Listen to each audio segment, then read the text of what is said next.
My Apex Solar Generator has arrived and I'm gonna take it out of the box. They have hazardous material because of the lithium.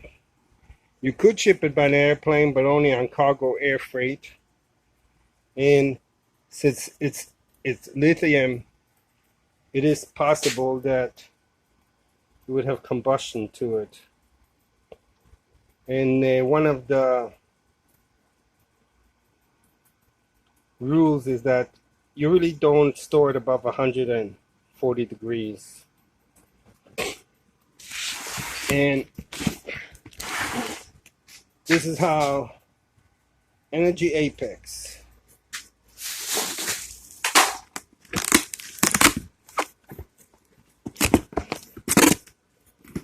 this is the cover. So I'll swing it around once more. Power for life. It looks very nice.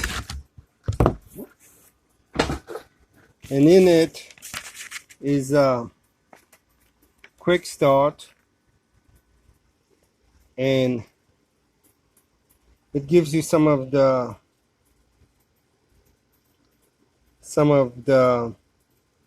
quick quick information you should know before ever using Apex. It's the Apex Quick Guide. With it is included the Apex manual. And I read it online already, but I'm going to read this again. With it is included this is the shoulder strap for carrying. This is the power cord.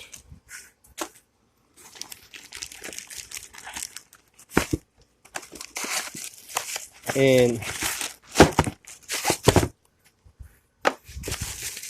this is the power supply.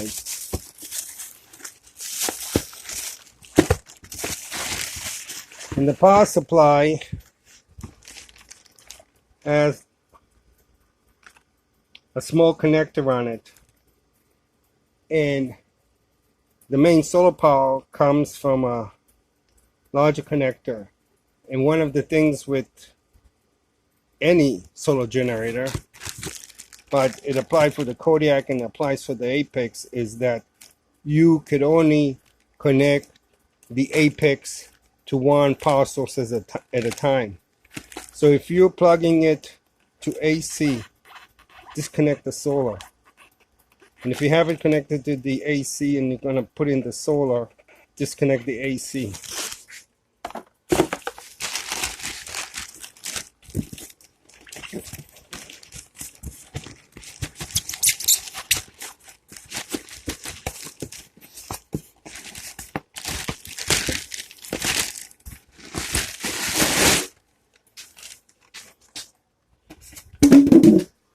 So one thing I like to point out that this is very environmentally friendly packaging. Rather than package the Apex in its own box and then stick it in this box, they went ahead and put a lid on it so you know what it is. But then once you remove the lid, then there is the Apex Solar Generator. So I will remove it.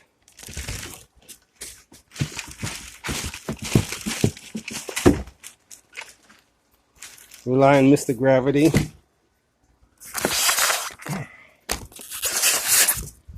I'm gonna have to put this down for a second.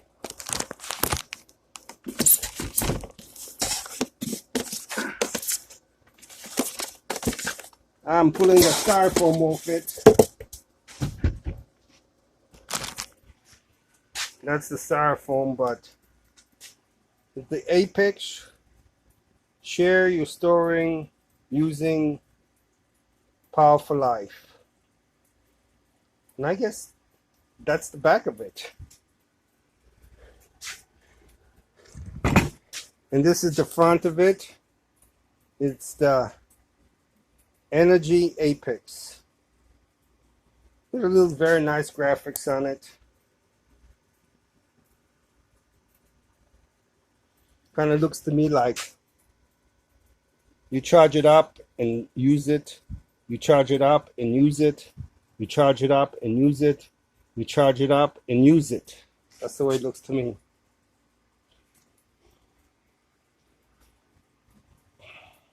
So we'll go into the side. There's some cautious signs on it, and I'll have to read them. I haven't read them. There's these knobs for the extra battery, and they're talking about coming up with a lithium battery, which I look forward to. And that's the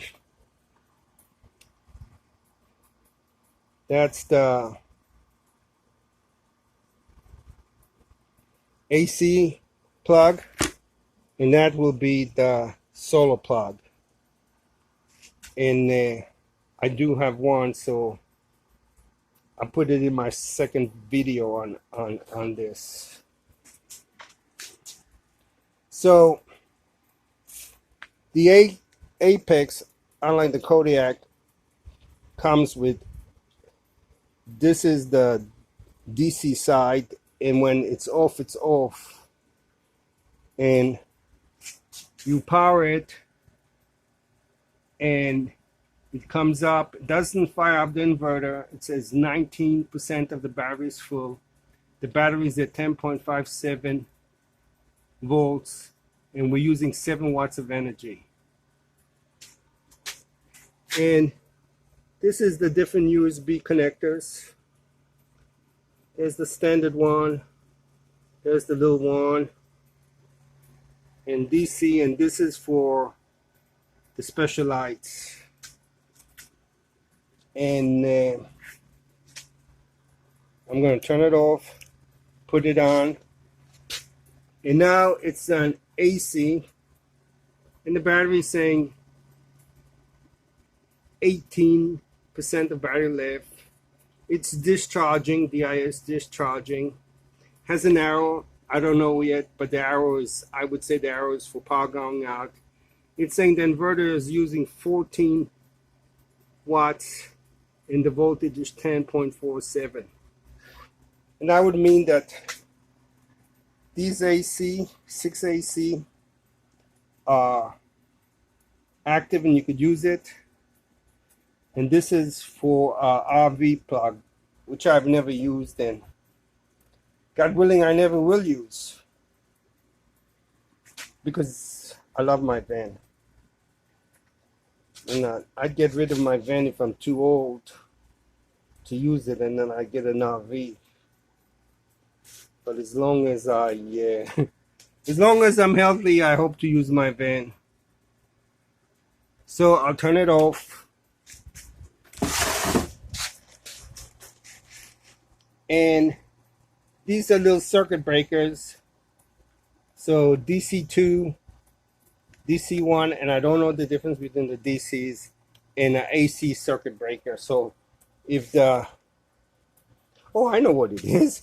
If the 12 volt the DC goes out, one breaker. If the 5 volt DC for the USB, the other breaker will go in the AC.